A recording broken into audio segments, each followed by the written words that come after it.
So, for anyone new here or who hasn't watched, this is Hakkd and I's World of Warcraft podcast where we've been kind of talking Dragonflight recently, but general WoW things, raid decisions, and playing off meta shit and all that good stuff.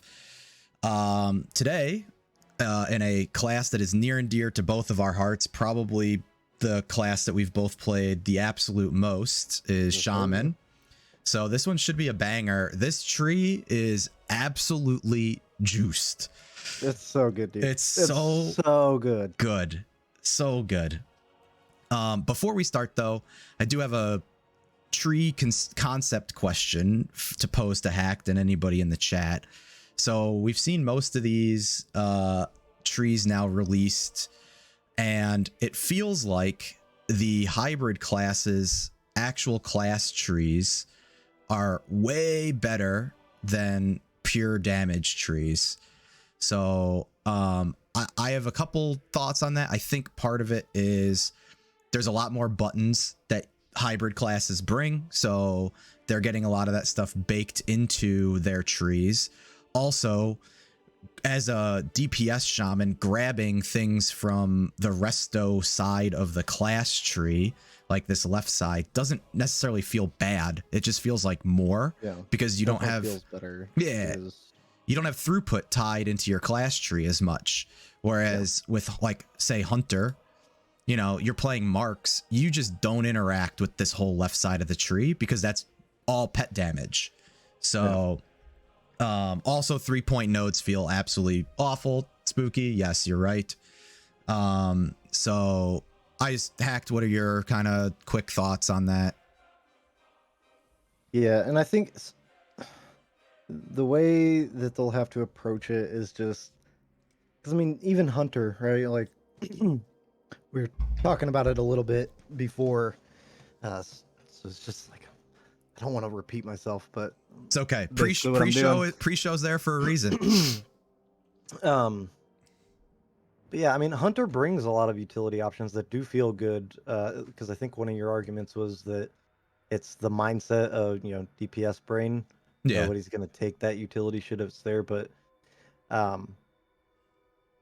you know, you can do a lot of cool things with your traps, your misdirect, your feign, either as a defensive or to cancel mechanics, things like that. So, not to mention Hunter, especially, is one of the squishiest classes out there. They can use some options, right? Yeah. And I think just straight removing throughput to add some of those options there is probably your best go.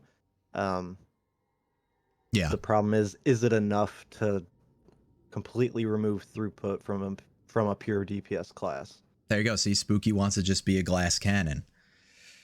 Health Exactly, is a healer problem. Exactly, and that gives you that option, right? Like, you have some throughput scattered in there because you're pure DPS. So it can't be perfect, right? But you know, have a lot of those options. So if you do want to say, you know, fuck that utility, fuck that damage reduction, you can go for some throughput options.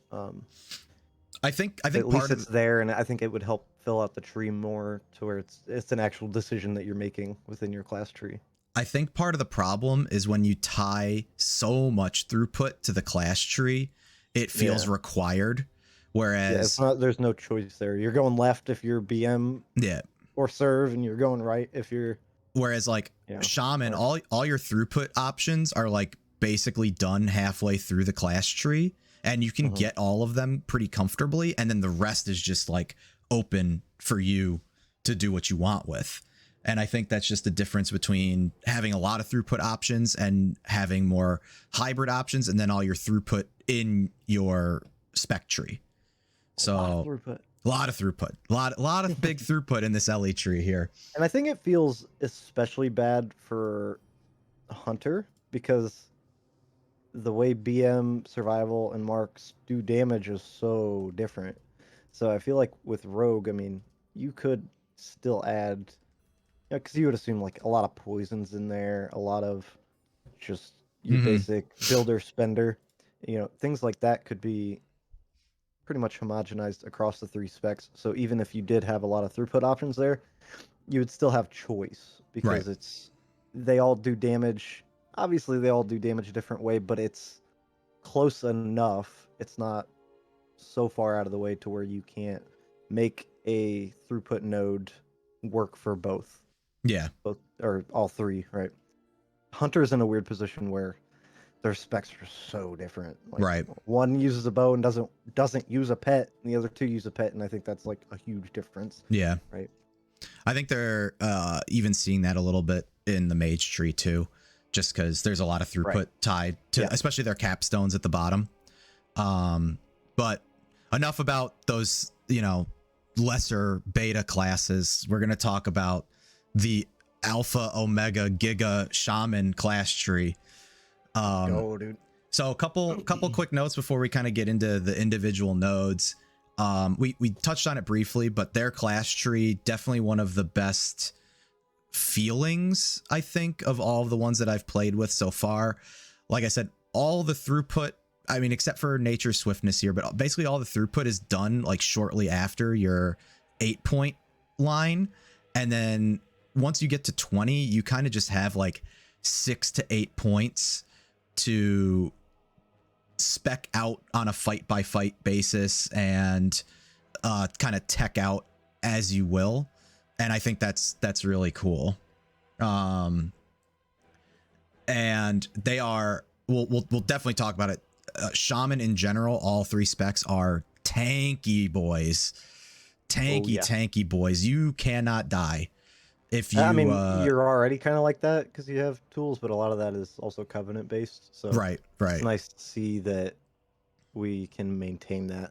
A lot of it has been kind of decoupling a few of the 3-point talent rows into individual choices now, where you can kind of get a couple different things at once that you weren't able to combine before.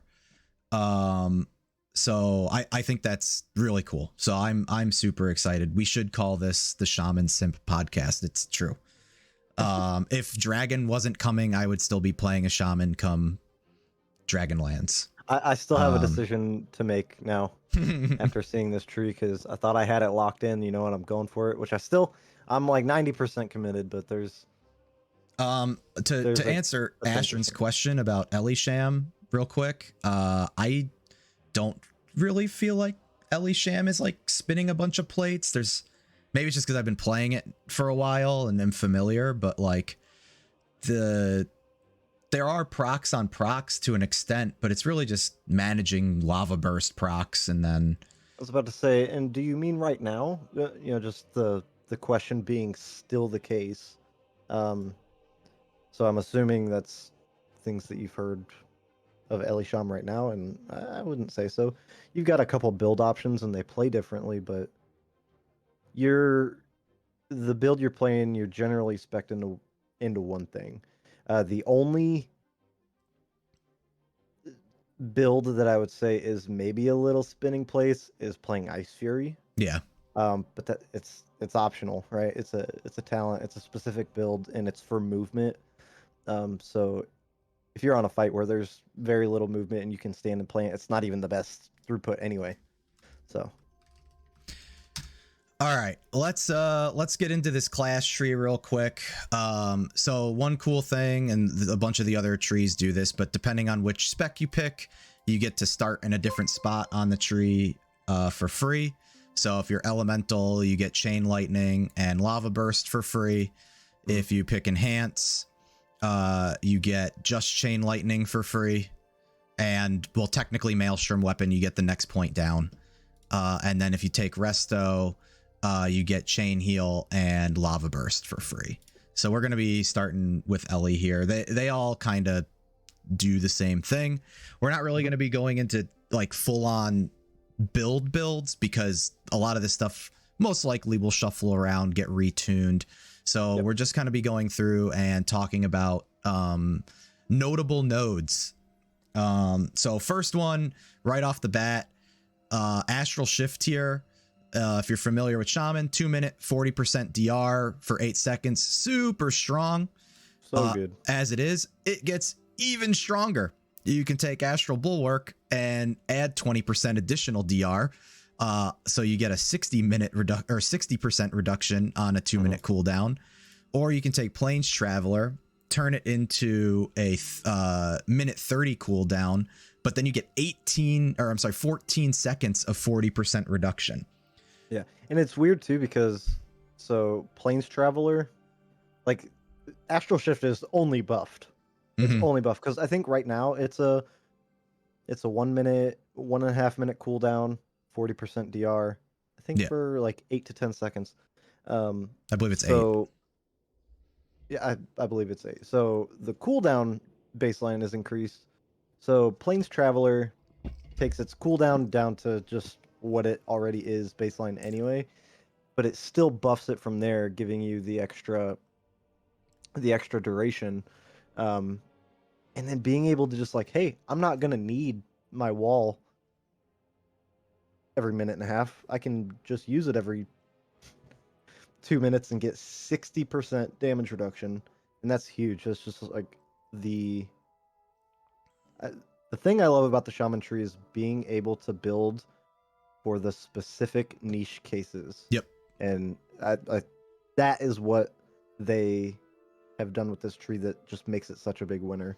I think. And the other thing with this, I would wager this gets reduced maybe to only 10%, because with a 60% DR, you can almost start surviving things that would take like an immunity.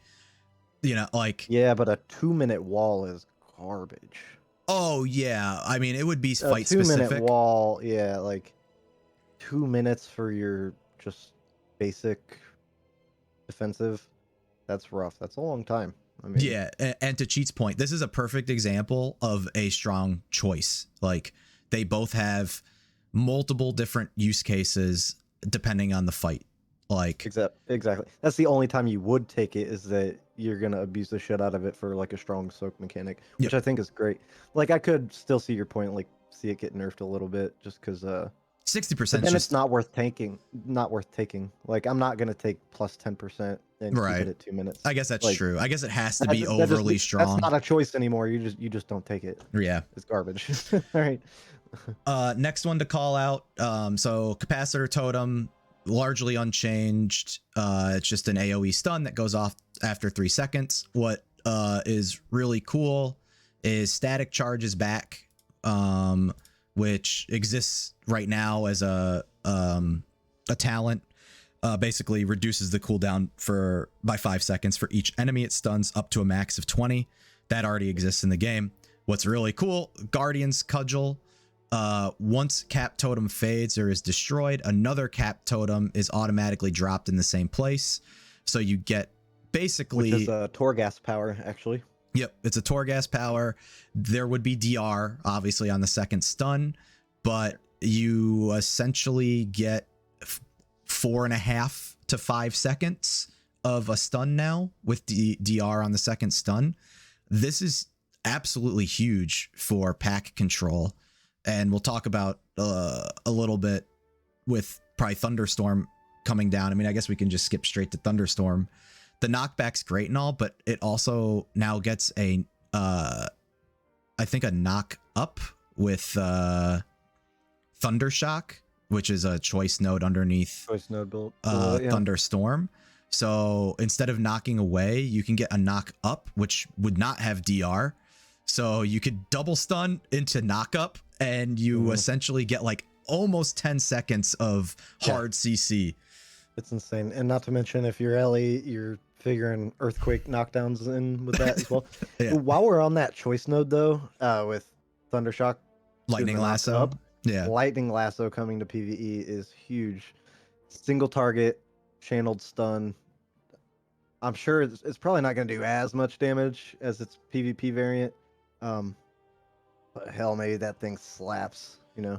Well, and for Ellie perp, I don't know if you take this as enhance so much. I mean, it depends on tuning, obviously, right? But like, the fact that it's another ability to move while channeling still, like, I figured if they were going to bring this in, they would make you plant because it is so strong.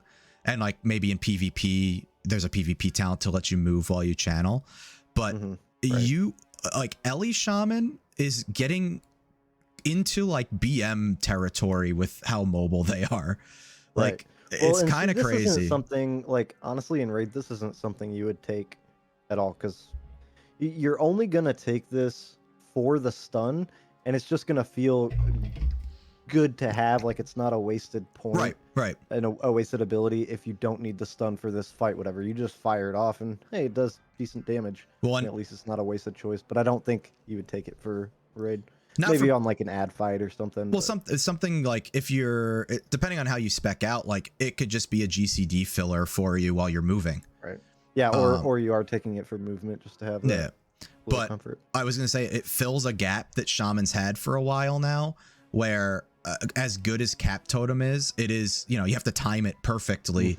This It's gives rough, you yeah. an on-demand stun, you know, trying to stop a Houndmaster or whatever. Trying to stun the fucking Murlocs, dropping Yeah. the fish stick Yep. in Gambit.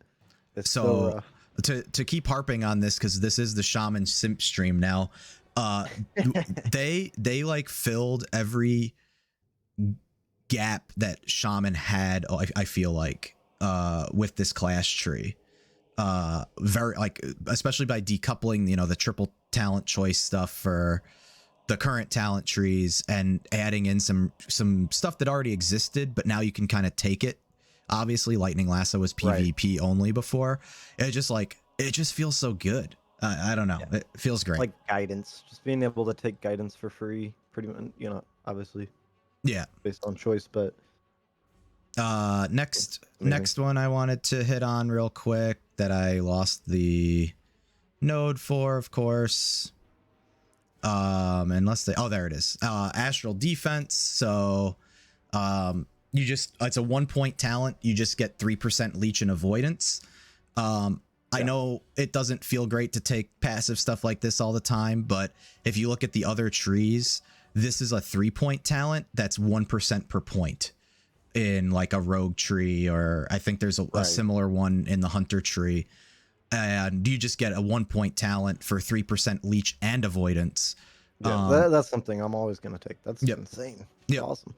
Absolutely insane. But not game breaking to where you wouldn't feel that bad if you were forced to skip it or you felt forced to skip it for another option. Right. Like, that's wonderful. The other thing, there is some, you know, just straight passive throughput stuff, fire and frost damage by 3% here.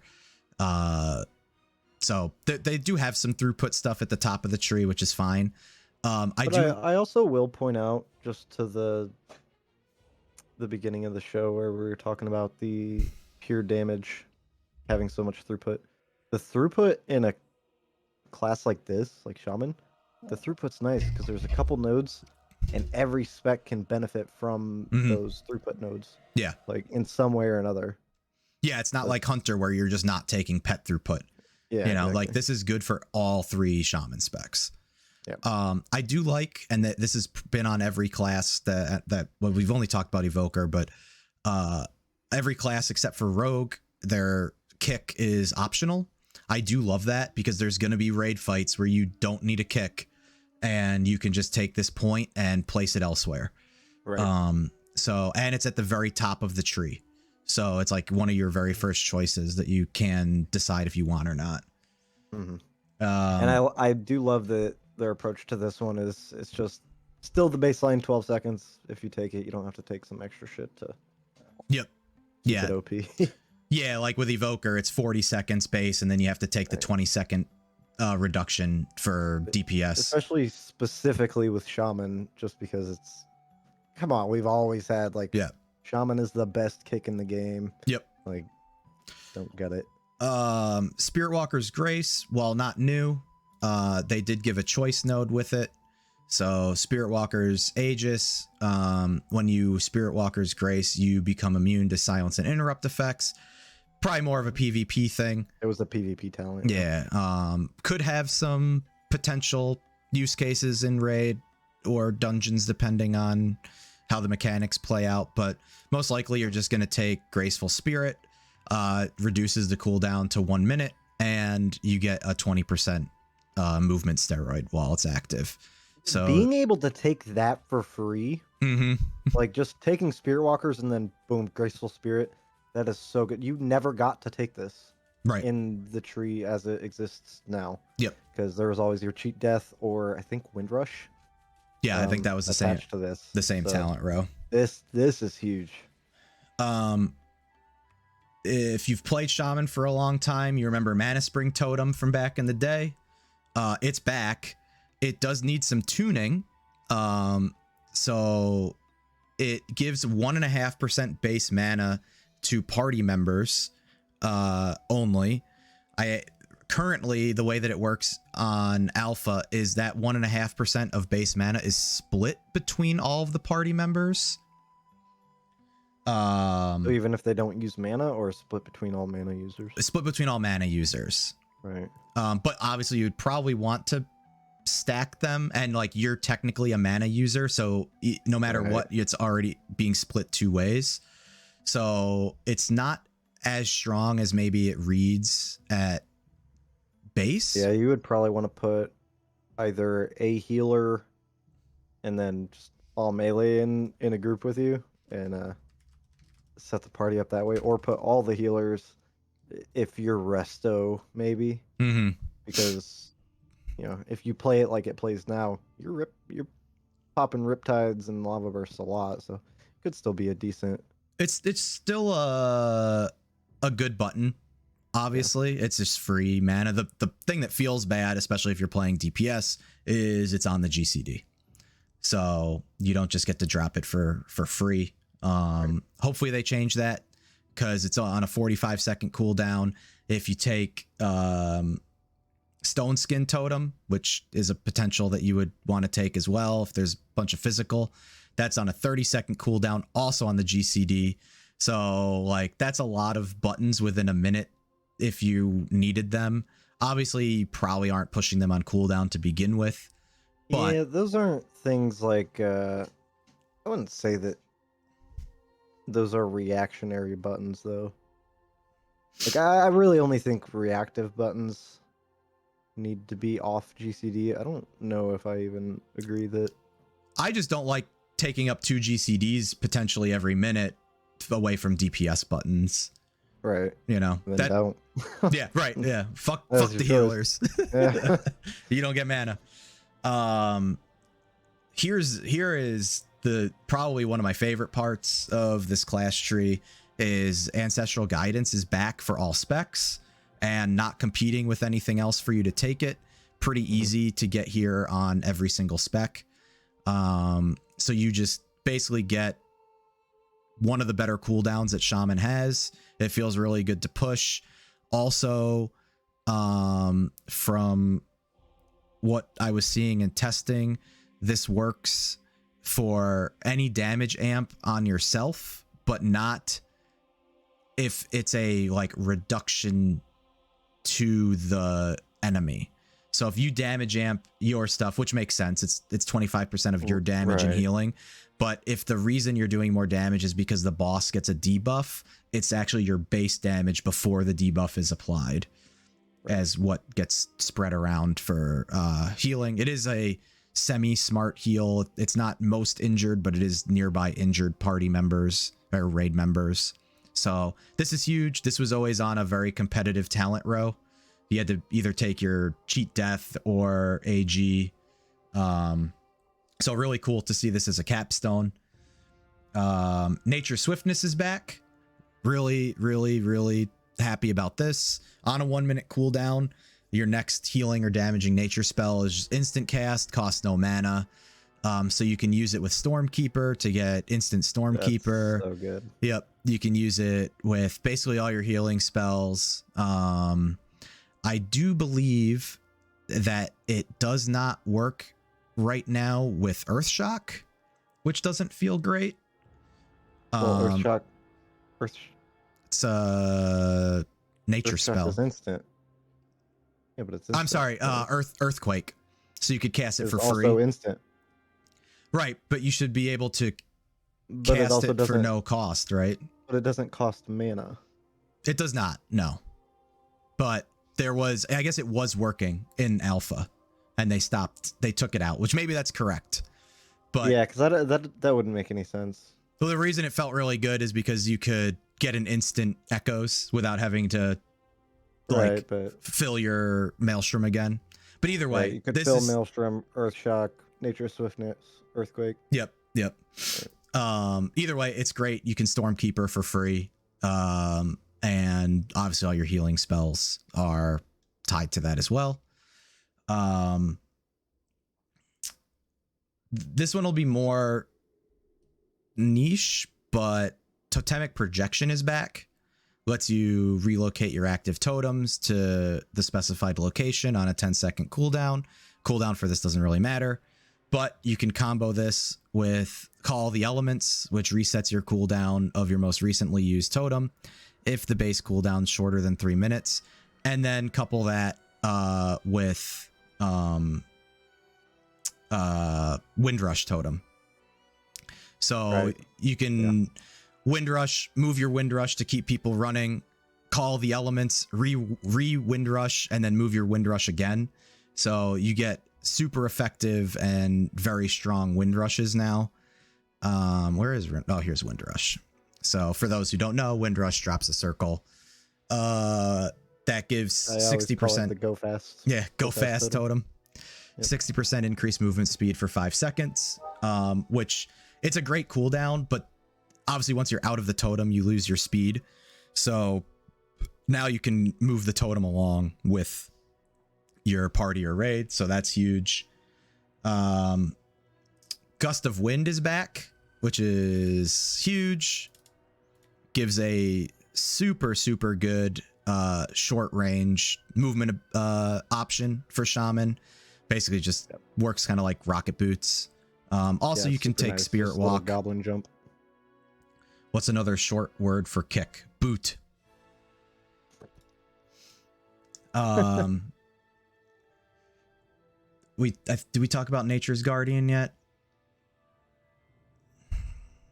I don't think so, right? No. What no? We didn't talk about Nature's Guardian yet. So that's the cheat death, yeah? Yeah, so I guess I kind of touched on it with being able to take AG as a capstone, but you can have your healing cooldown as a damage dealer and still have your cheat death. So good. And then last two, I guess, Poison Cleansing Totem. I believe this is new. I don't remember this being in the game. Yeah. So this will be super niche, but super strong in the times that it is going to be used. Drops a totem, removes 1 poison effect from a nearby party or raid member every 1.5 seconds for 6 seconds.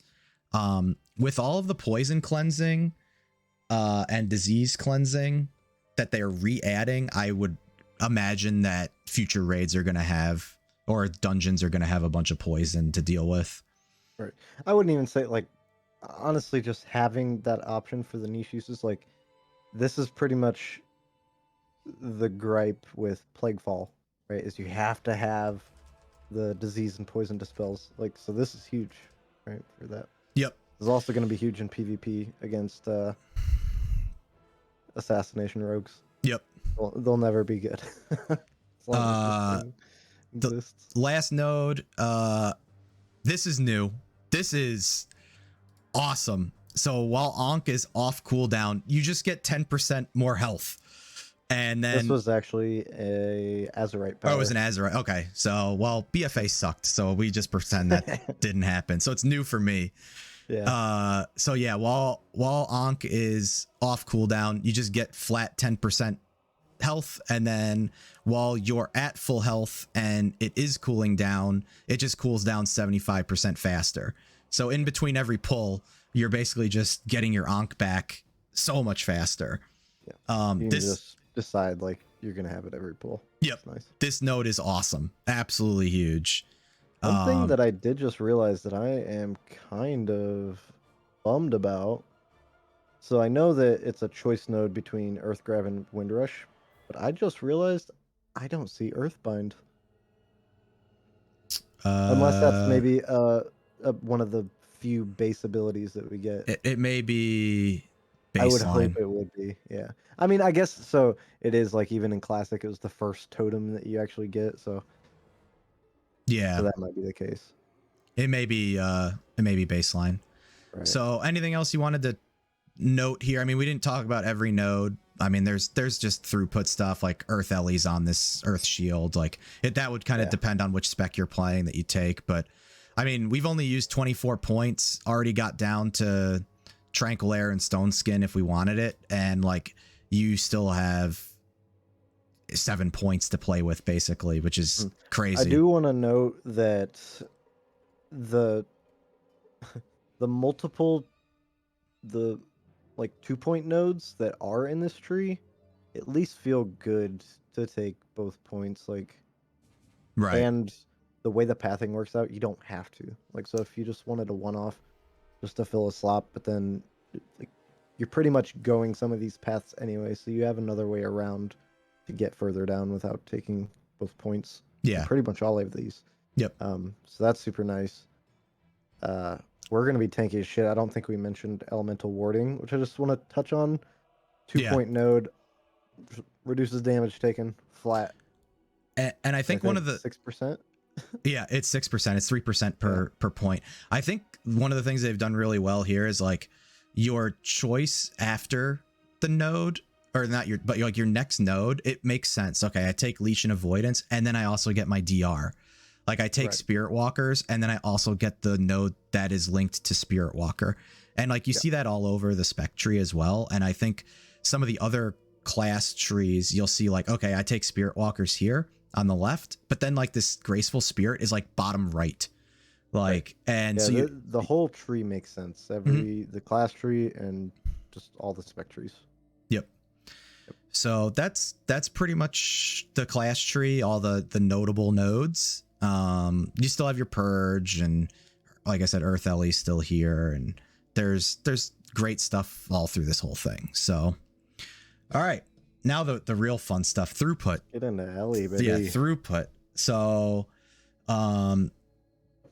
quick overview, no 3-point nodes. That feels great. Thank you, Blizzard. Do not add 3-point nodes. Any class that has a 3-point node, just delete it. That's the general consensus. There's currently multiple specs that I've seen being played on alpha. There's an Earthquake spec for AoE. There's a spec that you kind of just ignore Earthquake altogether and do more just chain lightning damage. Yeah, there's way too many in Rogue. It's better than it was at launch, but like 3-point nodes are just awful. They're just hands down terrible. Just remove them. Oh, this has already been shifted from the first time I looked at Ellie. A couple things moved around, yeah. And you know what's funny is even though it's been shifted around, we still have. I want to talk about Double Stormkeeper. Yeah, we'll touch on that for sure.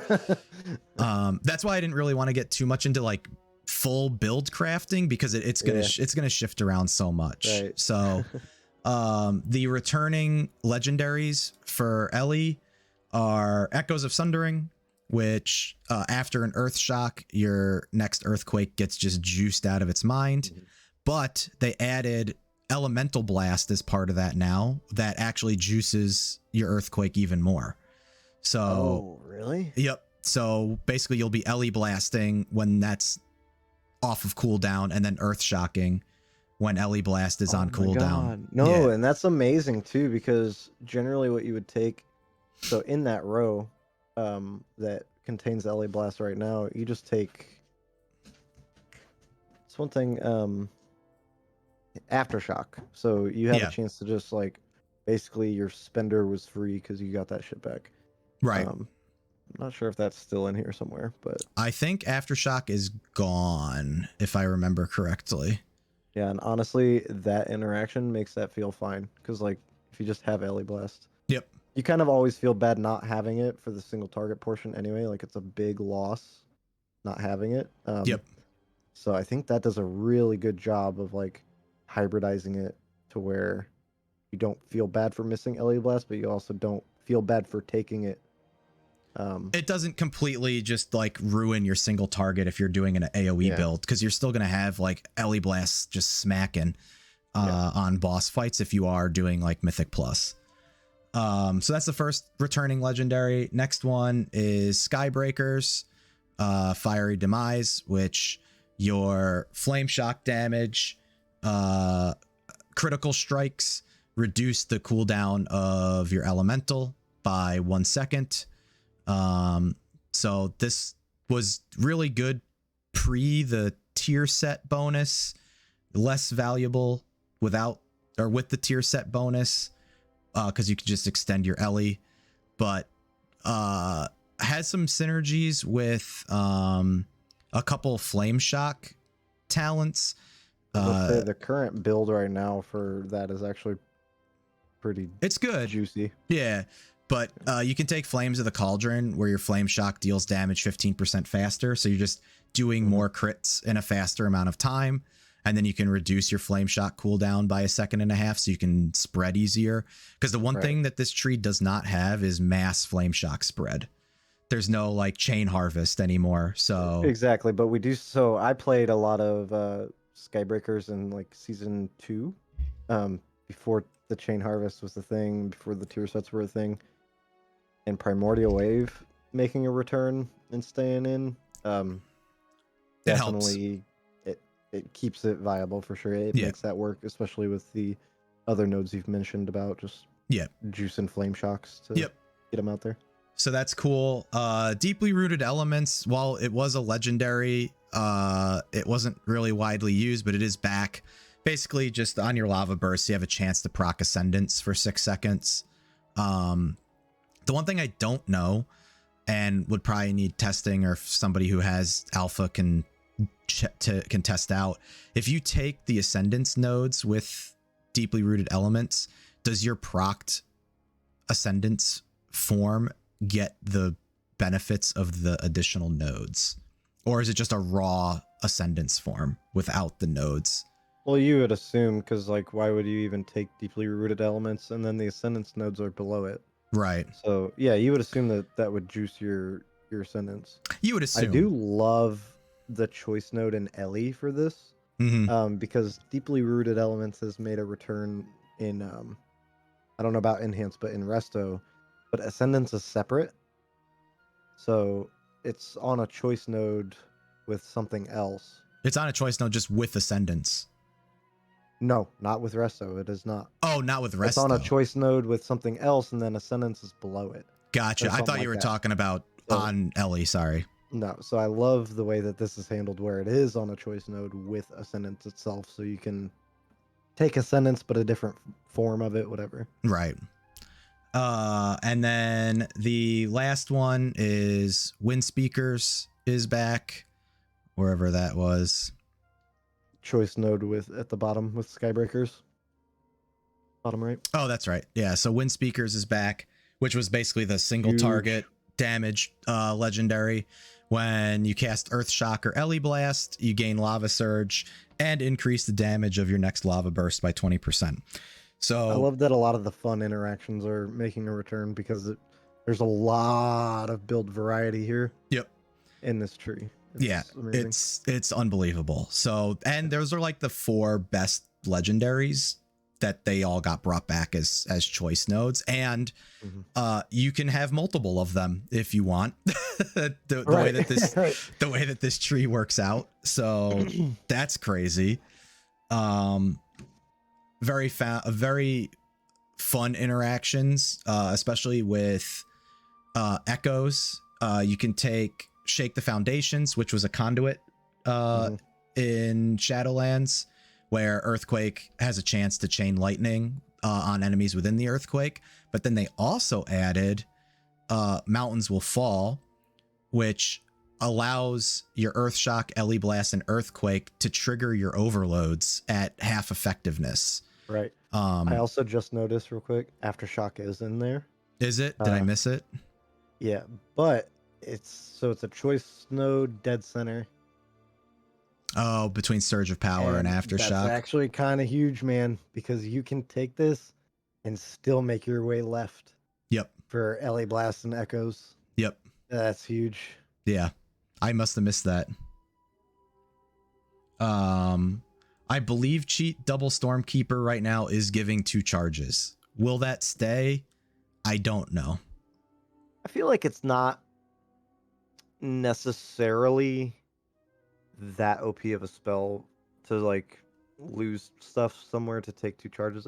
Actually, well, the way it's positioned right now, it would be super OP because if you take the first Stormkeeper, you You're kind right. of get the second for free. Yeah, right. It's literally like 1, 2, 3, 4. It's only 5 points away, so it's right there. Yeah. Current Stormkeeper is your next 2 lightning bolts or chain lightnings. Yeah, it's only 2. I do like that Ice Fury, if you want to play this build, is no longer competing with anything. So basically this gives you a bunch of mobility. You cast Ice Fury, and then your next 4 Frost Shocks deal juiced up damage and generate 8 Maelstrom. Choice node right underneath, though, gives you basically cleave your Frost Shocks damage up to 4 additional enemies. And then they take 15% increased nature damage from your spells for 4 seconds. And Chain Lightning will prioritize them. So you get your little AoE choice node. Or you can turn it into a way to just juice up your Lava Burst even more by 20%. So Dude, I can't explain to you how much I fucking love the choice nodes that are below it to enhance Ice Fury, because like Ice Fury by itself, I hate it. Yeah. And I think a lot of it is because it doesn't have a direction. It doesn't really. You can mathematically do more damage if you're weaving them a certain way with your other spells, but there's no direction there. These choice nodes really give it direction on what you should be doing during that Ice Fury window. Yep. And instead of like Frost Shock, Frost Shock, Frost Shock, Frost Shock. Yeah. Just burning through them real quick. Yep. Yeah, because now you're going to be there is awesome. You'll be weaving like Ice Fury, Frost Shock, Chain Lightning, or Frost Shock, Lava Burst. Then Frost Shock, Lava Burst, and like. And then if you're playing like it's awesome. Wind Speakers, like you just kind of think, your Lava Burst, Frost Shock, Earth Shock, Lava Burst, Frost Shock, and you're just going and you're generating so much Maelstrom during that time that you're pretty much going to repeat that. And that's just going to feel like a mega single target damage boost. And yeah, it's huge. I mean, you get Reality Blast into that shit, and like you get feel good. You get 32 Maelstrom every Ice Fury because of the 4 Frost Shocks. So like exactly, that's huge. And technically, this doesn't. It's got a cast time, so I believe you could use Nature's Swiftness with it. It's not listed on here, but it would make sense because it does have a mana cost technically, and it has a cast time. So, right, but it's not a nature spell. Oh shit, it's an ice spell. Never mind. Yeah, Frost. Well, make that a ice spells too. Nature Swiftness. Just really give us everything we need. I like, actually, if you look back at Nature Swiftness, now that we just talked about double Stormkeeper, it tells you 3 times cast time, Stormkeeper, Wellspring. Yeah, it's on there 3 times. That's funny. So that's awesome. I'm really glad this is, because to your point, like it mathematically could be really good, but like it was also sharing a row with other good talent options, and now you don't even have to make that decision really. You can just take it if you want it. Yeah. Cheat real quick. Stormkeeper has always been 2. Always. The one thing I do like Primordial Wave. It's probably my least favorite of the Covenant abilities for Shaman. I take that back. Night Fae is kind of boring.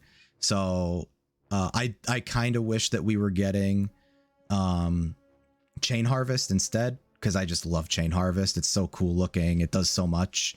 Or even Vesper Totem or a choice node. So like if you wanted some extra healing, or maybe Vesper Totem for resto only. I don't know. But so Primordial Wave is back, and has its own like capstone path, which is cool. So they kind of split out what it does currently though into multiple points. So yeah, I don't love the 2 point below it. Yeah, because this is a conduit that is not very good. I mean, I guess 2 points would be 30% chance to not incur the cooldown. And then the splintered elements, I believe that does this base right now. Right? Your lightning bolts generated by wave increase haste. That's the legendary. Oh, that's right. That's the unity piece. Okay. Yeah. So that's another legendary that's kind of back. I think a lot of the unity, I think the unity effect for every covenant ability that they push through, like on most classes, if a covenant ability made it back, it's got a node for its the unity legendary piece counterpart. Yeah. Its unity counterpart. Yeah, this just feels bad. I didn't like this conduit anyway, and I would prefer it just kind of went away, I think. Yeah, I loved it. Just the random slot machine, do you get a reset or not? Uh-huh. I think for 2 points, because it though, feels so good when it goes. Yeah, I don't like that it's 2 points. Yeah. I would even be okay that it stays at 15% chance and it's just the 1 point.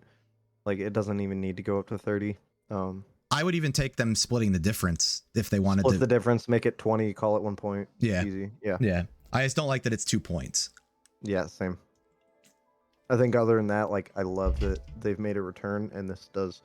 Or if there were some other options and it wasn't straight down, right? Yeah.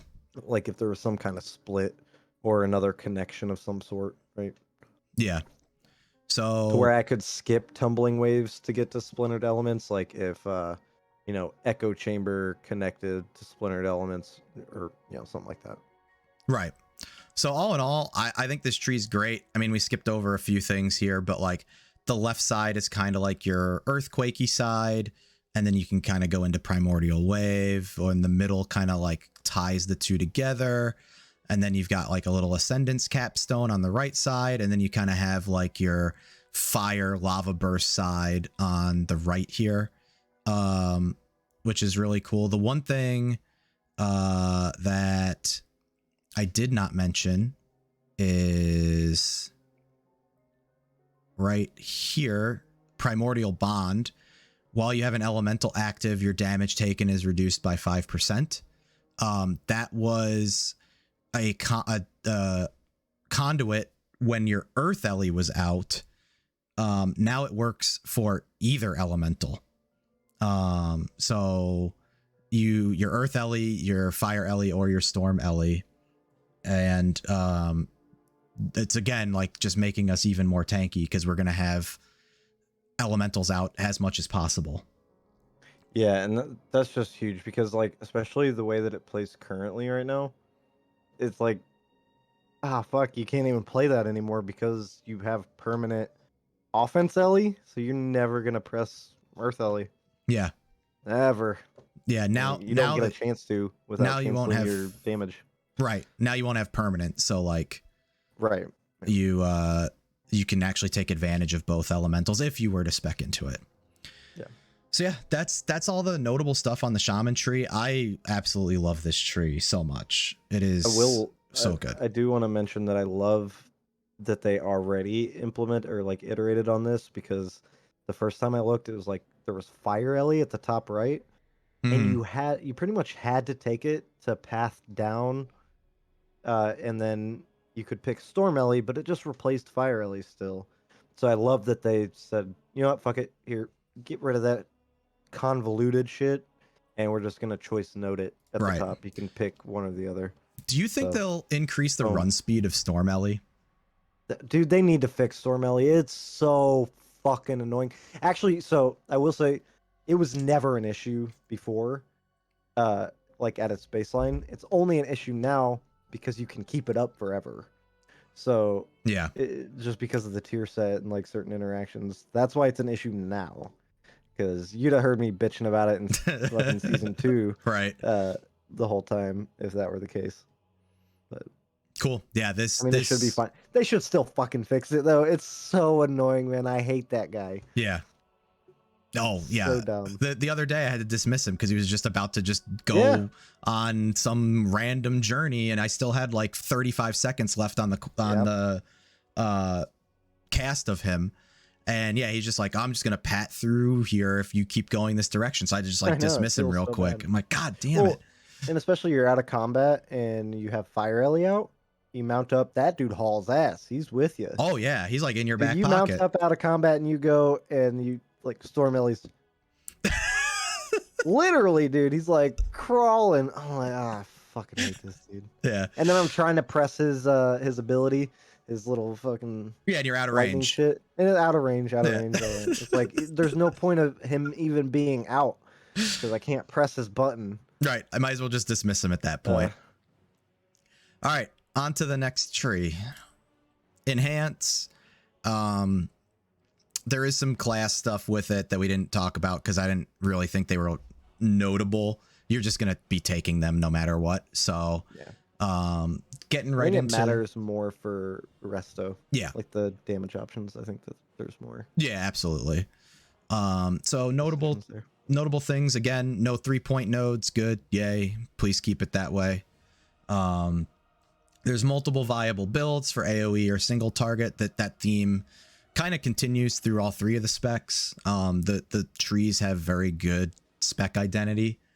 Legendaries that are back are Primal Lava Actuators, which let me spec so I can actually pull them up. So actuators, every time Flame Shock deals periodic damage, increase the damage of your next Lava Lash by 12% and reduce the cooldown of Lava Lash by half second. Basically functions the way that it does now. The choice node with this is actually pretty cool too. Melee attacks with Flame Tongue increase the damage the target takes from your next Lava Lash by 35, stacking up to 10 times. So it kind of gives you like, actuators was always really good on AoE because you can spread your Flame Shock with Lava Lash, but then this kind of gives you like a single target option to just, because you're gonna have Flame Tongue on your weapon obviously, and just gives you like a little bump on your Lava Lash damage. My favorite legendary, Witch Doctor's Wolf Bones, is back. So increases the chance that you get Maelstrom weapon charges, and whenever you gain a stack of Maelstrom, reduces the cooldown of Feral Spirits by 1 second. It's on a 2-minute cooldown currently, and this is just, it's a great single target legendary. Also, it's got 2 charges, or it's a 2-point node now, and I believe you get more cooldown on it. I wish I could just like add everything at once. Yeah, so you get the cooldown to 2 seconds and then 4% extra on Maelstrom weapon. This was always kind of your single target legendary or tie weak legendary, but now you actually get to alter your wolves in 2 different ways. Elemental Spirits is back, which was your bottom talent choice currently, that the kind of like where your go-to was. Just makes your wolves better. But now you can take Alpha Wolf. Kind of changes your damage profile to like, yeah, I'm going to be more bursty, but on a lower cooldown. Right, yeah, because you do get the I'm reduction. be more consistent. By the way, have you seen the node attached to Primordial Wave for Enhance? The Instead of the cooldown or the reset chance? The Maelstrom stacks, yeah. Oh, that's so good. You just get a full bar. So good. And we can talk a little bit about the Maelstrom changes that are in the tree too in a second here. But Alpha Wolf, when you crash lightning, it makes your wolves attack all nearby enemies for the next 8 seconds. So you now have a reason kind of to Wolf Doctor Witch Bones and AoE with your wolves. So really good changes. Gives you definite choices and definite identity differences and damage profiles. Yeah, we can skip right into Primordial Wave then. So also exists for Enhance, to Hack's point, 2-point node here. When you cast it, you just get a full bar of Maelstrom, and then same thing, you get the Unity Splintered Elements effect back. What is interesting is you can take Raging Maelstrom, which allows you to have 5 additional stacks of Maelstrom weapon. And I think that's really nice because this tree has a ton of Maelstrom generation, so I think it'll help from capping, like, because that is definitely an issue right now with If you don't smash that right at 5 stacks, then yep, you're gonna waste. But you can also take overflowing Maelstrom, which your damage and healing spells consume 10 Maelstrom instead of 5. So your lightning bolt, chain lightning, LE blast would consume 10 stacks. I would have to see how this operates, because there was a conduit that your stacks of Maelstrom increase the damage that the spell did, but it looks like that's gone from the tree. Right, you would need that included in that. Like, I'm not gonna take one node just to say, hey, it consumes up to 10 now. Yeah. Just to take another node that makes that worth it. Like, I'm just never gonna pick that then. It's if also it forces me to take another node. It also is a little bit weird that you have improved Maelstrom weapon, then Raging Maelstrom, and then Focus Maelstrom, which is just a 20% bump on Maelstrom weapon effects. Then you get the extra stacks, and then you just get an additional 5% on Maelstrom damage. Like, I feel like you're gonna always want to take this just to get to here, because that's 25% extra lightning bolt, chain lightning, elemental blast damage. Right. But this is still sick. You just get a full bar, and like then you just like chain lightning away on AoE while your alpha wolf is going nuts. Like, and the way that the tree is spec'd out, like you can definitely get both capstones. Speaking of, do you have LE blast? I do now. Oh, okay, I see it. Yeah, it's right on the left side here. Yeah, you know. Because I think you're probably always taking the wolf capstone, and then you're either going down the ascendance tree or you're going down either left or right. Yeah. So you're always middle, and then you're left or right. Yep. One thing that I think could just spice this up, and it kind of ruins it with just having Maelstrom weapon anyway, just be baseline. I feel like the Legion playstyle had its own kind of thing with, like, you had the Maelstrom bar just like Ellie rather than Maelstrom weapon stacks. I feel like that could be added in some capacity to just, I mean, yeah, make Maelstrom weapon a choice node of and some then sort. choose which play style you want. Yeah, like Maelstrom weapon, or however they need to word it to say, like, hey, you have a Maelstrom bar, like with Boulder Fist or whatever the builder was at the time. It was, I think it was a really fun builder spender playstyle that worked really well with like Hailstorm and Storm Flurry and all that shit. Rather than just the cooldown based like filler, cooldown based, you had more like a filler builder spender. Yeah. Shit like that. And I think just because this tree out of the other two, I feel like this one is going to be the most cut and dry. Like we just said, you're always going to be middle, and then you're going to be left or right. So it kind of, you're going to create maybe 2 builds with maybe a couple niche choices to mix it up. This left side is kind of interesting. I think that could be a cool thing to add. For me, because like your right side is like your Lava Lash side, and then that's where like Wind Fury is. I don't know if we're gonna do everything Astrand. We're doing Shaman for sure, just because we both know it really well, and then we did Evoker because it's new. I don't know if we're gonna go through everything. Maybe if we do special guests for like people who play each class. Yeah, we are Shaman Simps. I'm gonna change the name of the podcast. We are indeed. To the Totem Droppers. I have no idea. But the other legendary that's back is Doomwinds, which used to be the go-to legendary. And when Wind Fury weapon gets activated, or increases your chance for Wind Fury weapon to be activated to 75%, and then increases damage dealt by Wind Fury weapon for 8 seconds.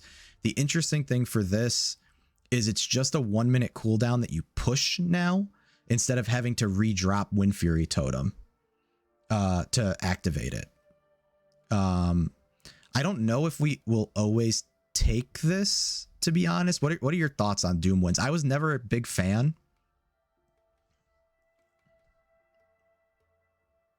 Right, because you don't actually have Totem, right? Is that a Wind Fury's right here, to the right side. You don't need Wind Fury anymore to proc Doom Winds. It's they've untethered that from the legendary effect. You just push the Doom Winds button now, and you get the effect for 8 seconds. I guess I'm not seeing it on the right side. Wind Fury. Oh, yeah. Yeah, like okay. right middle, right under the 8-point line, and then Doom Winds is left side. Right.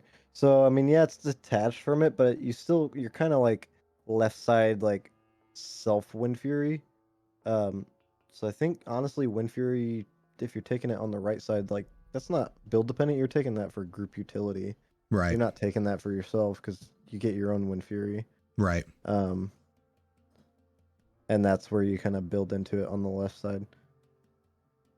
I feel like it's kind of insane though. Like if you, for just personal, a burstier playstyle. If you're going like left side, Juice and Wind Fury with Doom Winds, and then you're going minute and a half dog, and you can still probably make it far enough down for. Unless I'm forgetting where it is. What are you looking the for? Witch Doctor's Wolfbone? Oh, it's right underneath. Oh yeah, Feral yeah. Spirit. So you're middle anyway. So you're yeah. You're already playing kind of like a minute and a half builds. So it depends where dogs end up falling. But if you can play a minute build with Doom Winds and Wind Fury juice the fuck up, like that's a strong 1 minute burst window profile. Yeah. I think this might depend on tuning, like how good Wind Fury ends up being damage wise. Because you can skip it. You can just take Sundering instead. Right. And just get around the tree that way. So I mean, at least it's a somewhat interesting choice. Like you could take Sundering if you want the stun for like Mythic Plus, still get into Ellie Blast, still get into, Primordial Wave, still get into dogs. Last thing that I think is pretty cool. I mean, Ascendance, one of the reasons that you didn't really play Ascendance as Enhance is because it was competing with Elemental Spirits, which was just so strong. Right. But now you could play both, and Ascendance is just a massive Maelstrom generator, and then you get every 5 Maelstrom stacked Wind Strike, you get a Lightning Bolt cast at your enemy. So like Ascendance probably going to be a pretty strong cooldown to take. It's super strong, especially like you're smashing out Storm Strikes during that window too, which is like the big thing. And obviously good for movement because you get the 30-yard range. So I think there are 3 distinct like paths that you can take. That's fair, yeah. And then the one last node that I think is pretty cool.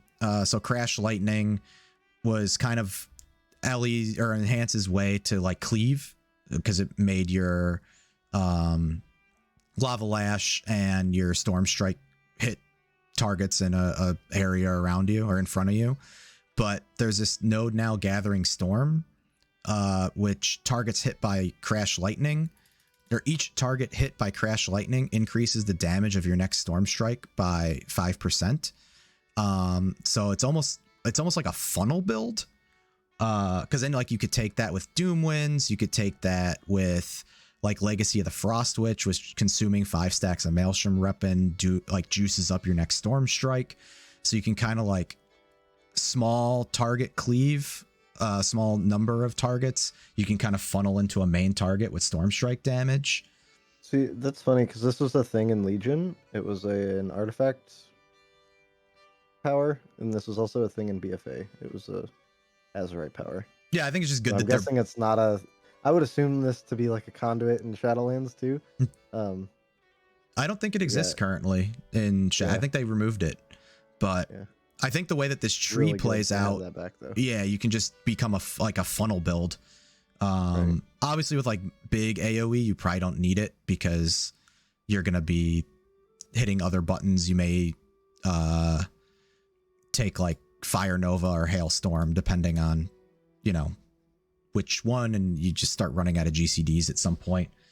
At some point, right? Yeah. But it's still also a cooldown based build, so it just depends on like haste levels as well. Like, what do you have up to hit at that moment? So like, worst case, this just gives you more value to your like your least like less priority abilities, right? So like Oh, you yeah, and get into an AoE pull and you blow all your big priority stuff, but then you're out of shit and it's like, okay, well, I'm crash lightninging now, yeah. and you're just getting extra value added onto that. So either way, it's probably still a feel good. I think it also feels good because like even if you hit one target, you get a 5% buff. So like it gives you single target value, like boss value, to still be exactly, and on your filler, right? Yeah. Because that's where you see it a lot in single target of just like, well, no storm strike, no, you don't have anything. It's all on cooldown for the next 2 seconds. Well, crash lightning just to fill the global and do something. Yeah, right. Yeah. So Oh,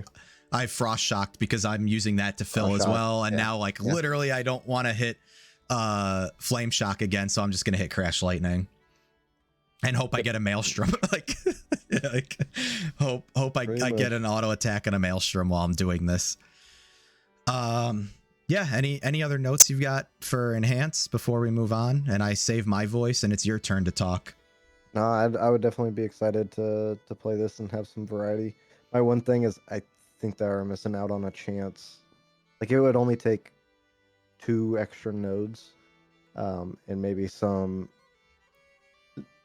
shifts on like the base abilities, how they act depending on which talent you have picked, to add like the old Legion playstyle back as well.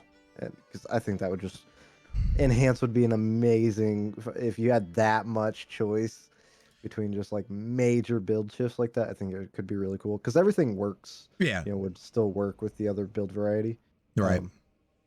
So I think they're missing out on that. Like, that's a huge just play style feel good buff that they could add there. I have one more quick note before it's your turn, but if you play a DPS shaman, you should be looking forward to Dragonlands like 100%.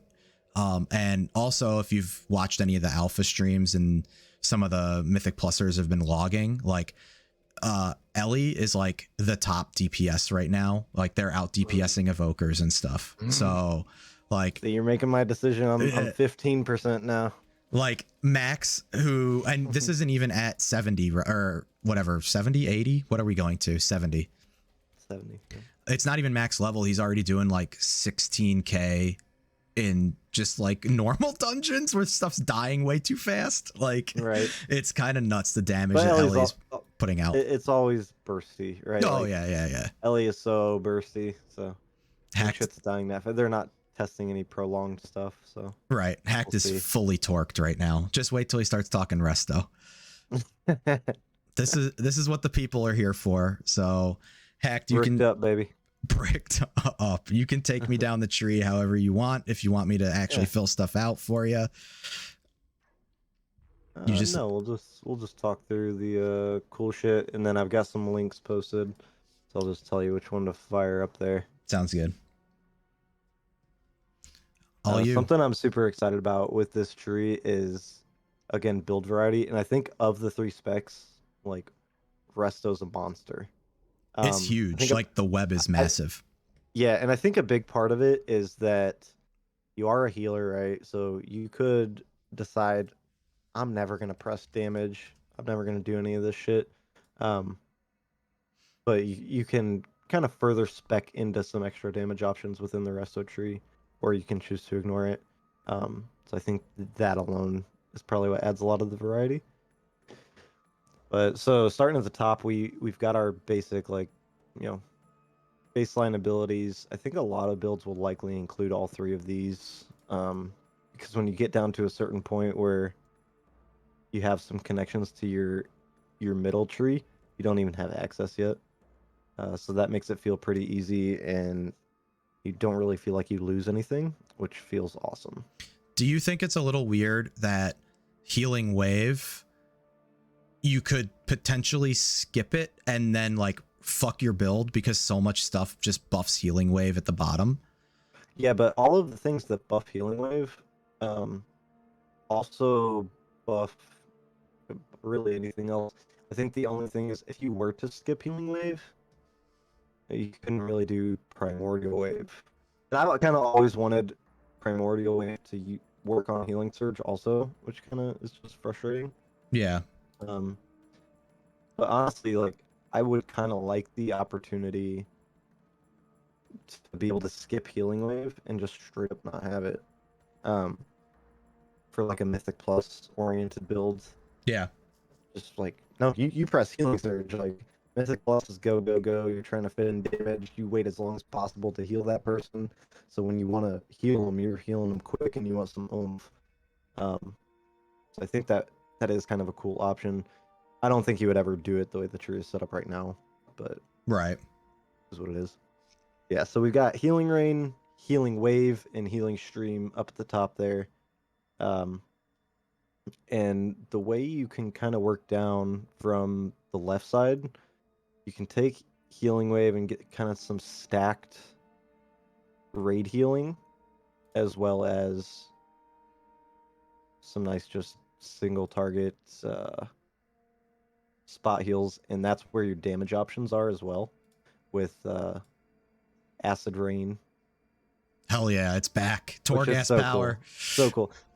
It depends on tuning if it's going to be good. Like, honestly, with its options that it's up against, unfortunately, I don't think it's going to be good. Like at all. I don't think you pick it. Because if you're going for damage, if you're speccing into damage, that choice node, you're going to go Call of Thunder because you're going Stormkeeper below it. Right. So, I mean, there's your damage. You're not taking Acid Rain. I do think it's weird that Call of Thunder says storm elemental damage is increased by 15% as well. Where is that at? On Call of Thunder, it's Chain Lightning, Lightning Bolt, Oh, yeah, no and kidding. Storm Elemental. That's clearly a typo, and that will be fixed. But or it was they built it for either the class tree or for Ellie. Yeah, and maybe moved it around. Yeah. I do hope Acid Rain is good because I mean Healing Rain is a good button to push. I hope that they tune it up a little bit. It does look a little undertuned at the moment. Yeah, I think if the tuning is decent, I think just taking Acid Rain is pretty cool anyway because it just gives you a reason to want to press Healing Rain from pack to pack. Right. Generally, that's like I always love casting Healing Rain. It's iconic. It's its own thing. It's just not enough throughput healing wise alone to warrant keeping it down all the time. Yeah, I think the current math is if like 5 mobs stay or all 6 mobs stay in the Healing Rain for the duration, it's the equivalent of just 2 lightning bolts. Oh yeah. Oh yeah, you're going Call of Thunder, baby. Right, yeah. Which honestly, like Call of Thunder with Stormkeeper. By the way, Stormkeeper coming to Resto Shaman is huge. Yeah. And especially playing around with some Torghast powers where you do get Stormkeeper as Resto, it just feels so good, like having that option, and it also keeps the damage profile of Resto a lot more simple. Where like if you're just using it as a filler, you're good to go, and you're still putting out some decent throughput. Yep. Damage wise. And then pretty much everything that we would lose baseline, like the big things, your Spirit Link, your Healing Tide. I mean, you're getting these in the middle of the path. Like, you have to cross these. You're getting them for free. Yep. Do you take Lava Burst extra? We discussed this a little bit pre-show. I think so. Because like, kind of you don't need forced it to, well, right? But you're kind of forced to, like, because you're gonna take Healing Wave. You kind of want to take Water Shield, and then you're gonna take Spirit Link. right. And like I said earlier, so if you start filling out the tree, so you're gonna grab Riptide, you're gonna grab, even Healing Rain, Healing Stream. Say we don't want to take Healing Wave right now. Okay, we're gonna take Deluge. We're gonna take Call of Thunder. All right, well, we still need to use some other points. All right, let's take Tidal Waves. We could live without Water Totem Mastery. We could live without Flash Flood. Right, so you probably take. So, fuck it. We'll take Healing Wave. We'll Right. take Water Shield. Yep. Okay, well, now we can move on. But, well, I need a connection to Spirit Link. So, well, taking Lava Surge. Spirit Right. Link. Boom. I'm moving down. So it's kind of just your decisions in that top tree before you even gain access to the middle, where you're most likely going to end up taking it. Yeah. I mean, well, I was just saying because like you can get around it and take either like Unleash Life is so strong, like so you can take Unleash Life, you can take like APT, and then you still have your connector to either Ancestral Awakening or Earth and Harmony with the same point cost as taking Echo. mm-hmm. You know, obviously, if you're gonna probably take Lava Surge because it's just cheaper instead of like putting 2 points into Flash Flood or putting 2 points into Overflowing Shores. Yeah, and there's things that you can like. You don't necessarily need Cloudburst. If you wanted to take Cloudburst, that might change your mind to where you're not going to take the Lava Surge because you want the point. So you're taking Water Totem Mastery, right, to get to Cloudburst. So there's definitely some decisions there. But then it depends, do you want Overflowing Shores or Flash Flood? Because if you don't want either of those, then you're taking Lava Surge to get Spirit Link, right? Because you're taking Spirit Link. That's kind of what I'm getting at is, you know, if you decide that you don't need Overflowing Shores or Flash Flood, even if you go down your left and your right, you still have to take it to get Spirit Link.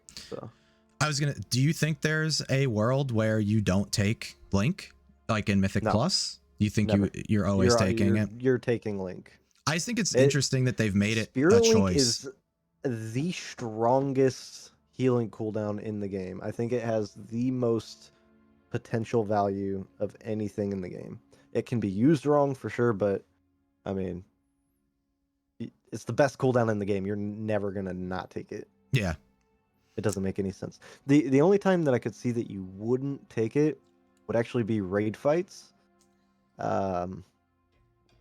Where it's like you're gonna be spread the entire time and you can never really find a place to use it. Right. Or need it, but those are so few and far between. That's gonna be so rare. Like you're gonna find a moment, even on a lot of those fights, where you can stack up for a minute and you're gonna gain value, even from the 10% DR that it provides. I was gonna say, I'm trying to think. Jailer was super spread out, but it still has value on like Tank Slam. Still has value. Yep. And like stacking for swirlies. Like there's still moments where it's super good. Still, I'm thinking of like Raw Den maybe, or after the group soaks for the healing soak that everybody needs to heal through. Just get in to enough radius to where you can dip into the Spirit Link, drop that, instant clear everybody of their healing debuff. You know, you can always find something that Spirit Link is going to be fucking amazing for. I've always found that Spirit Link has less value and plus, especially in pugs. So like maybe you could, because like not at all. Pugs don't stay together, you know. Like you could still use it. You use it to save your tank. Yeah, right. But I could see a world where like maybe you want to save the point in M plus in a pug, but like you're always taking it. Yeah, and you want it for that. You want it for like, okay, my tank's getting low. It's necrotic week. Spirit Link is a health redistribution, so it's not a heal, so it will heal the tank when they're unhealable from necrotic. Right. Or just, you know, they pulled too much and they just need one little oomph. So it's always going to be a reactionary, not even for the tank, just to save one person. Yeah. Like that's what I use it. It's a reactionary. It's my best oh shit to save somebody from dying. I do want to make it known that Hakkd also had his greatest raid moment ever with a single link, and now will always forever love Spirit Link because it carried us through Mythic Il'gynoth. It is so good, dude. It is so good. It did indeed carry us to a Mythic kill one time. We just cheesed it. Yeah. Spirit Link. We're like, yeah, you know what? Fuck these mechanics. Everybody just stack for this shit. We're gonna link it. And just ignore the mechanic. Yeah. Hey, it worked. This guy pushes one button one time and thinks it's the greatest button on earth. No, it is. It is even in Mythic Plus. Like He it's didn't my even favorite play button. Resto. That's true. He wasn't even I a didn't. Resto man. Yeah, I was an enhancement main at the time. Yeah. But yeah, I didn't even main an int wearer, right? Like I didn't even have resto gear. But yeah, I mean, I'm with you. I think you're taking it 99% of the time. I'm just kind of playing a little devil's advocate, saying like, I mean, you do still have the option to skip it, right? Like, right. That's where if you're going left side, and you decide, okay, so fuck Spirit Link, fuck Lava Surge, I'm going, right side down to Cloudburst, and then I'm gonna dip into left side real big. I'm gonna go Overflowing Shores, Wave Speakers, Vigor. I don't remember what Choice Note does. Yeah, say you're going like a chain heal build and you just don't need Spirit Link. Like you've got paths around. Right. Because you're left and right. You can skip. You can make it to Echo of the Elements if you want. Speaking of, as it reads now, Echo of the Elements gives Lava Burst 2 charges. Mm-hmm. That's all it says. So there's a possibility that we are losing the option to have 2 charges of Riptide, which I'm kind of worried, especially with the return of Primordial Wave and our legendary coming back as a Primal Tidal Core that kind of just enhances your. Okay, I'm gonna Primordial Wave this guy, Riptide, and then you can eat that Primordial Wave. Say it resets, you Primordial Wave this guy, and it procs another Riptide on somebody else from your Tidal Core, and you're spreading your Riptides across the whole raid. That becomes not nearly as valuable, or maybe even viable, without 2 charges of Riptide. So I'm curious to see where that lands. I'm kind of worried about that. Playing without 2 charges of Riptide is just gonna feel bad. I'm gonna assume that that's a typo. Like they only have one version of Echo of Elements in there. So that is essentially for the Ellie version that gives Lava Burst 2 charges. Right. This would be updated with its own version for Resto. Right. But we'll see. I do like the right side here. The addition of this is a brand new spell, Earth Living Weapon. So that's far right side, lower middle. Yep. On the far right. Imbue the Shaman's weapon with Earthen Life, which gives your Riptide, Healing Wave, Healing Surge, and Chain Heal a 20% chance to trigger Earth Living, healing an additional percent of spell power as a hot over 12 seconds. That's awesome. Just like another little layer of it, you can kind of use it as blanket healing now. So you could include this in like a spread raid healing build where you're using some chain heals. You're not really messing with healing rain at all because you're never going to get value out of it.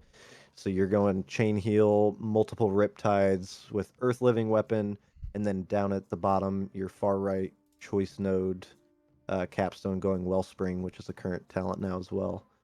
So that would be like a really nice version of a spread raid healing build. Which even that's what I love about this tree is you have like 2 versions of spread raid healing. You have 2 versions of stacked raid healing. You have 2 versions of single target raid healing. You know, one including damage, one including like extra tank healing or something. Like you've got so many options and so much legitimate specialization in this spec tree. It's a big winner. I will say too, I do like that you can get there without having to take Cloudburst if you don't want it. Mm-hmm. Like this, yeah, definitely. You can skip around, grab some Riptide stuff, and because like the right side of the tree feels really far away, obviously, especially if you're doing some damage stuff on the left, and then you want to come back right and like grab this just passive healing if you want, and like, okay, well, I took all this damage, and then it would feel really bad if you were like tied into having to take Cloudburst. And Cloudburst is a great spell, don't get me wrong, but like you don't always want to use it. And so like you always want to use it. Well, I mean, you may not always want to use it, right? You may want to spread your points out elsewhere, and like you can still get this without having to take Cloudburst. Right. Yeah, and that's the one thing, like, there are some pain points. Like, I could actually probably open up some of the builds that I've created by just taking the Cloudburst point away, but it's something like, as a resto player, like, that thing is so invaluable, and it depends on tuning, right? Like, you would play with it in Dragonlands and say Dragonflight, whatever. Dragonlance. Yeah, you would play with it and like, oh well, Cloudburst is in like a nerf state as before, and you could shift those around. Right, But, right. you know, it's just so much power in pretty much every aspect. Uh, but yeah, the options there, like you said. So yeah, real quick, if you just want to pull up. But before we do build stuff, do you want to talk about APT at all, or the fact that it's no longer on a a talent row? You just get to take it without having to worry about taking other talents instead. I'm sorry, APT? Ancestral Protection Totem, the Res Totem, or Earthen Wall now being a choice node. I feel like that's just an easy thing to skip. Like, you never took it, you never didn't take it because it was on the same row as other things. You just didn't take it because it's such a niche choice, and you're never going to get a reactionary benefit out of it. It's always going to be something that's playing, and it's just going to be something you're abusing. I've never liked it. And then Earthen Wall, in some like, I like that the choice is there. And if you did have your path laid out to where you're generally taking Earthen Wall, then I think Ancestral Protection becomes a huge option, because Earthen Wall isn't impactful enough, like, on its own, Right. where you would feel terrible for losing it. So I do think that that's awesome. I do like, I don't know if this is how it is on live, but you do get a 10% health buff for being within 20 yards of an APT totem. So even if somebody doesn't die, you do get like a mini shout or a mini rally out of it. Uh-oh. Hack's being summoned.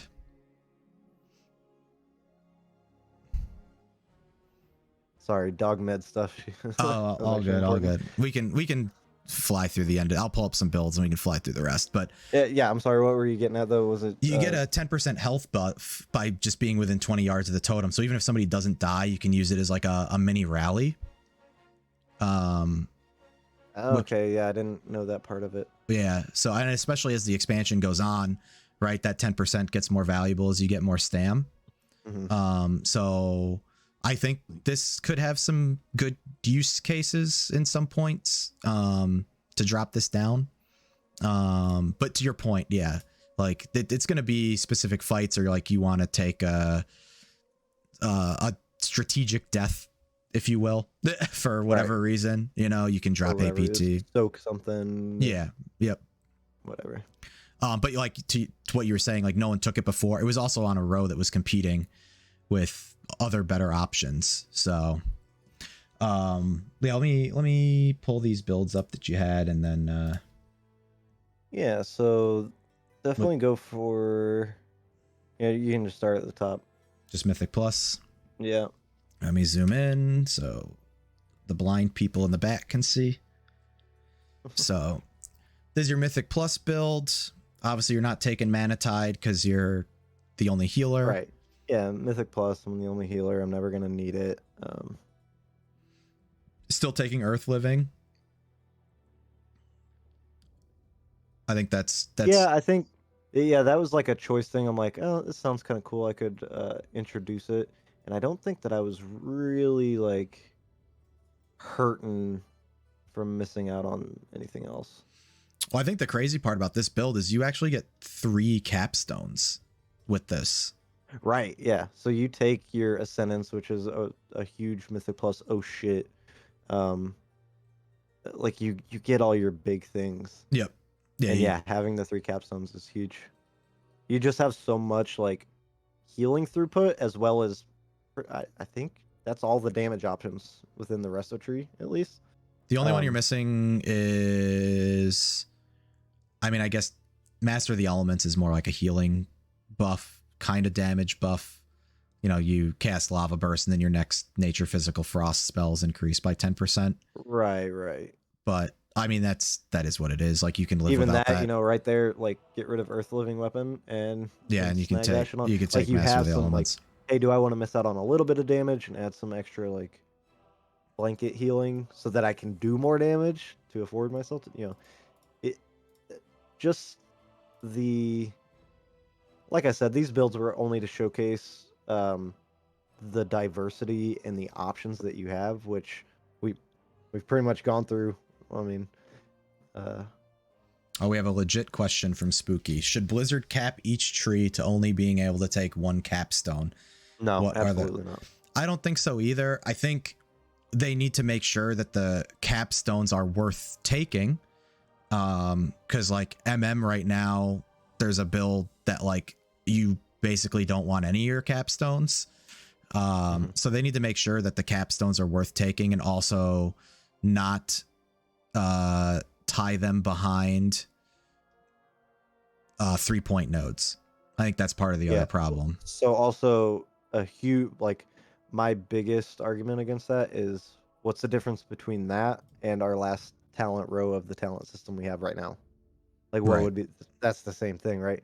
You would have a little bit of decision building up to that, but you'd still be primarily, if you're planning on taking the one capstone that you're able to, and it's going to be the left one, you're playing left builds, maybe a little bit of right and a little bit of middle or whatever, but it's like, it definitely hampers your options a lot. Oh, Piggy, Pig, I didn't see we're it. not going to be going over everything necessarily. Just Evoker because it's new and Shaman because we both play it as mains. We might do some special guests at some point. Talk some of the other trees once they're. It's tough to do these because like they're gonna change. Like even this stuff's gonna change. So maybe closer to expansion launch when they're a little bit more finalized. Spooky, I will perma you right now. We do not need more borrowed power and new systems. I will ban you into oblivion. The one thing about this build that I was gonna bring up that you would put in, I really like continuous waves as a choice over tumbling waves, that you just get a flat 15-second reduction instead of worrying about like the slot machine RNG. I do wish that we did have 2 charges for Riptide because it would make Primal Tide Core feel so much better. Yeah, see, Primal Tidal Core, I just don't think it's worth it if this is correct and Echo of the Elements only affects Lava Burst. Yeah. I mean, that's definitely a nerfed version of Echo because currently as it stands for Resto, it gives you 2 charges of Lava Burst and Riptide and Healing Stream and Cloudburst Totem. Yeah. So that's a huge nerf. So that's one thing that would feel really bad. Like maybe Cloudburst doesn't feel nearly as good without it having 2 charges, and Healing Stream feels better to just smash on cooldown. Yeah. So it depends what version of Echo of the Elements is actually supposed to be there, or if that is what is supposed to be there. Yeah. All right, pulling up the stacked raid heal talent tree. Yeah, I believe this one is just like, just to show options again. I could heavily prefer into like Healing Rain talents with Chain Heal talents. I love the amount of Chain Heal talents and the amount of like mana return / critical healing talents that are available. So I think that one is like a super Chain Heal build with Healing Rain stuff included. I think this one, I was looking through this. I think because this is like a pure throughput, and obviously pure it's gonna throughput, no damage. Yeah. It's gonna depend on how Echo turns out, but I think if this is does not affect Riptide, then you take this point out and you move it over to Unleash Life. Oh, definitely. And after like rereading Unleash Life, I actually came back over and took it for the spread raid healing build because let me pull that one the up. effect that it has on Wellspring Holy shit. I don't know if that is new or if that's been a thing. I don't think it has. I don't think that's yeah, I think that's new. Absorb That effect. is Holy shit. huge. Yeah. That is so big. You kind of already How big? worked in a way. Huge. So it kind of worked like that in a way with Cloudburst, where you would always like cast your Wellspring into a Cloudburst, and that way all of like the stored overhealing would pump into Cloudbursts Right. from your Wellspring. So that is so good. Unleash Life paired with Wellspring. And then I think Unleash Life just paired with Chain Heal to your point. If Echo doesn't affect it, you would still want to take it anyway. Well, I think something cool too. So I don't know if you noticed, but they added an extra jump base to Chain Heal, so it heals your friendly target +3. It used to just be friendly target +2. I believe. I think they added Sure that. about that? It's less for the damage specs. It's more for Oh, Resto. maybe Resto it's been one extra target. It's been a minute since I've played Resto, so yeah. Okay, but so you get your your 4 targets, then you take Unleash Life, that's +1. Then you could take Ancestral Reach, which is another bounce, which with Earth Living being a 20% chance, wink. Wink. With Earth Living Weapon being a 20% chance to trigger on Chain Heal healing, then you almost guarantee yourself at least 1 proc every Chain Heal. Right. So that is kind of probably That's another just build. hard to spread yourself from far left to far right. Yeah, you'd I be think giving it's really up a hard lot. to get like Earth Living in its full value and build around Chain Heal a lot, because a lot of that is left side. Right, you'd have to go down one of these paths. But something to think about. I mean, even with 5 targets with the Unleash Life, like you're probably guaranteeing an Earth Living proc. Like, I mean, that's 1 in 5 anyway at 20%. So, Right. but yeah, I like all these builds. It's crazy how much flexibility Resto has. This is 3, and just like using these 3 as a base, I just like, or still staying within the realm of spread healing. If I wanted to like do this, and this, like, and I was just sitting here playing around, and I was shifting these around too much. These are like just the base 3, like, all right, single target and damage focused, stacked and spread focused for raid. And then like you can stay within those realms and still play with this Spectre so much. My one gripe, I fucking love Vesper Totem. I'm so upset that I really wish that was one making a comeback. So the one or the 2 comments I have, I guess, on Resto, I'm glad that they give you the option if you want to spec out of damage and go pure throughput, because outside of Spirit Link, sometimes Shaman would fall behind a little bit in like competing with pure throughput healers. So now you have the option. Do you want to be a pure throughput healer? Do you want to bring damage? Do you want to bring a bunch of utility? Like, all right, I've got my SLT, I've got my APT, I've got, Ascendance for big bursts, and like I've got Mana Tide. So like you can bring a fuckload of utility. The one thing that I am going to miss is I wish that we were getting the Earth Ellie legendary back. Yeah, definitely. That's gonna lose a lot of damage. I will say, like, not only are they giving love and like letting you spec pure throughput, because like you said, they can fall behind. Not only that, but they have added 2 other healing profiles that you could build around. Yeah. That just didn't exist before. Yeah, and it's huge because like Wellspring was your one way to kind of counter, like you would get a little bit of spread healing, because Resto Shaman just struggles if it's not stacked healing. Stacked healing, that they bang. Yeah. They're the best at that. Maybe not the best, but they're really good at that. And then they can still kind of do some spread healing, and then they just kind of struggle on any kind of in between. But this, like, so you build Unleash Life with Wellspring, you're adding absorbs, which is a whole different profile. That's damage reduction. Right. And then you're adding Earth Living Weapon, which is blanket. It's blanket hots, Right. which is a whole nother thing. Like that's huge for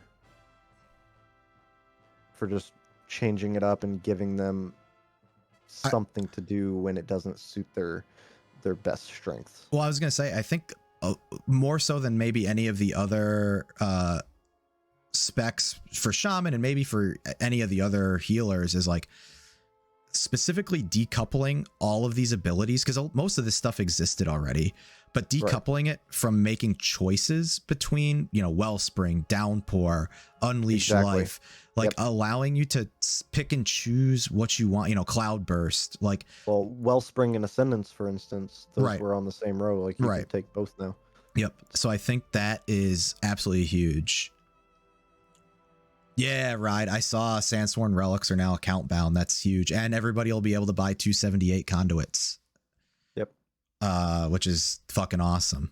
Super good. But I think more so than anything, like having these options not be like forced choices in the 3-row talent system has really unlocked Resto Shaman. Definitely. And so on one end, I like that it's put a little bit more focus on healing. And a little bit less focus on the damage. At the same point, I like doing the damage, man. Doers be doing damn. You can still get some beefy. I'm sure you can still bang, man. Beefy like, shit with, you know, you take. Honestly, as cool as Acid Rain is, I wouldn't mind that they just fucking axe that and replace it with the Earth Ellie legendary.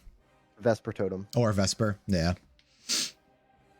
Vesper just feels so good. It feels so fluid. It feels very like you drop it and it feels quick. It feels like huge decision making. Like, okay, do I want to finish off the damage? Shit, fuck, I need to heal. Okay, well, you know, which charges do I want to eat up, and when am I getting these bursts? My like tinfoil hat bong cloud hope was that they would attach the Earth Ellie legendary in the class tree. So that everybody could just have it, because that would be awesome if you could just bring that as a massive damage cooldown, and you know, use Earth Ellie for reasons other than like, oh shit, my tank needs a taunt. Like, honestly, I wouldn't mind if they did that in the class tree. Like, hey, here's the Earth Ellie legendary or Vesper. Yeah, like something like that. I feel like other specs used Vesper a decent bit to where it was cool. Like, I know Ellie and Enhance both used it a little bit for PvP just because it's like so bursty. Right. I feel like it could feel better for Enhance. It doesn't feel great for Ellie. Yeah. It feels bad using the healing globals. Right. It was kind of like the playing Kyrian as Shadow Priest in season 1.